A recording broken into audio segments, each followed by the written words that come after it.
je me présente, je m'appelle Jean Gingès. Je suis ingénieur de formation. J'ai commencé ma carrière en 2005 comme consultant.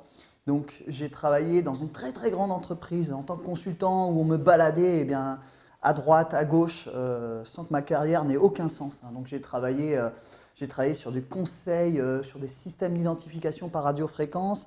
Après, j'ai travaillé sur de la MOA, j'ai travaillé sur du développement. J'avais demandé à faire du Java, on m'a mis sur du développement sur un ETL, sur un Informatica. Ensuite, j'ai fait de la gestion de projet en environnement .NET. Et ensuite, franchement, j'en ai eu marre parce que les gens me baladaient vraiment à droite à gauche et ma carrière n'avait aucun sens. Donc, je suis parti de cette grande entreprise et j'ai intégré une autre grande entreprise où là, je suis devenu ingénieur d'affaires, on va dire. Donc, concrètement, je recrutais les ingénieurs d'un côté et je gérais les relations commerciales avec les clients qui étaient essentiellement des grands comptes. Donc, je travaillais beaucoup dans le domaine bancaire avec la BNP, la Société Générale, AXA, aussi un petit peu les télécoms, SFR, l'industrie. Bon, j'ai travaillé sur pas mal d'activités de ce type-là et j'étais assez jeune. Au bout d'un certain moment, donc j'ai fait 5 ans sur ce poste. Au bout de 5 ans, en fait, j'avais 50 consultants sous ma responsabilité et moi, je devais avoir 30 ans à peine. Et là j'ai fait un constat qui était dur mais qui était réel. C'est qu'en fait, sur les 50 consultants que je gérais, j'avais 47 mécontents et 3 indépendants. Alors, pourquoi 47 mécontents? En fait, je ne pense pas que ce soit lié à mon intervention parce que moi, personnellement, j'étais vraiment de bonne foi. Je suis ingé, je voulais vraiment faire du mieux que je pouvais pour mes consultants. Sauf que visiblement, ce n'était pas possible. La mécanique globale de la SS2I fait que concrètement, c'est difficile de s'occuper de tout le monde, de gérer bien les carrières de tous les consultants, de leur faire des points de suivi réguliers parce qu'on a trop de choses à faire en tant que commercial de SS2I, surtout quand on a encore en plus la partie du recrutement.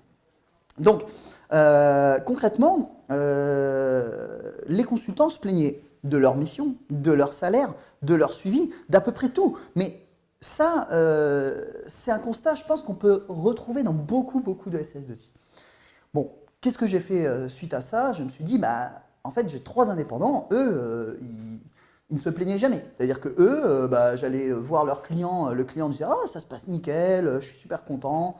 J'allais les voir eux, ils étaient même presque surpris que j'aille les voir. Donc en fait, je leur disais, non, je viens de voir comment ça se passe et tout. Et en fait, ils étaient tout le temps contents. Donc j'avais vraiment une opposition entre les 3 indep, où là, ça se passait nickel.